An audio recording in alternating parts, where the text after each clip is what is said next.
ನಮಸ್ತೆ ಎಲ್ಲರಿಗೂ. ಇಲ್ಲಿ 5 ಕಾರ್ಡ್ ಇಡ್ತೀನಿ. ನೀವು ಅನ್ಕೊಂಡಿರೋಂಥ ಕೆಲಸ ಯಾವಾಗ ಆಗತ್ತೆ ಅಂತ ಚೆಕ್ ಮಾಡೋಣ.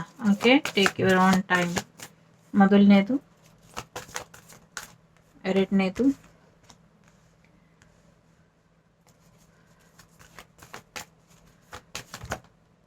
ಓಕೆ, ಮೂರನೇದು, 4, 5ನೇದು. ಓಕೆ, ಇನ್ನು ಕೆಲವ್ರಿಗೆ ಈ ವರ್ಷದೊಳಗೆ ಆಗತ್ತೆ. So 1 2 3 4 5 take your own time. Okay, I think card ಎಲ್ಲ ಕಾಣಿಸ್ತಾ ಇದೆ ಅನ್ಕೊಳ್ತೀನಿ. ಓಕೆ, ಮೊದಲನೇದು ಯಾರು ಆಯ್ಕೆ ಮಾಡಿದ್ದೀರಾ? ಪರ್ಫೆಕ್ಟ್ ಟೈಮಿಂಗ್ ಬರಬೇಕು. ಡಿವೈನ್ ಟೈಮಿಂಗಲ್ಲಿ ಆಗತ್ತೆ, ಅಥವಾ ಈಗಲೇ ಪರ್ಫೆಕ್ಟ್ ಟೈಮಿಂಗ್ ಇರಬಹುದು.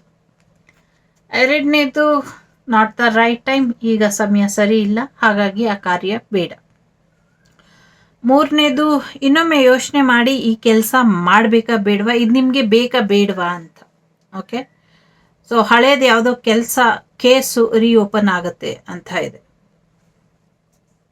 ನಾಲ್ಕನೇದು, ವಿತಿನ್ ನೆಕ್ಸ್ಟ್ ಫ್ಯೂ ಮಂತ್, ಇನ್ ಕೆಲವು ತಿಂಗಳುಗಳ ಒಳಗೆ ಆಗತ್ತೆ ಅನ್ನುವಂಥದ್ದು. 5ನೇದು, ಇನ್ ನಿಯರ್ ಫ್ಯೂಚರ್, ಆದಷ್ಟು ಬೇಗ, ಶುಭಶ್ಯ ಶೀಘ್ರಂ ಆಗತ್ತೆ ಅಂತ. ಒಳ್ಳೆಯದಾಗಲಿ.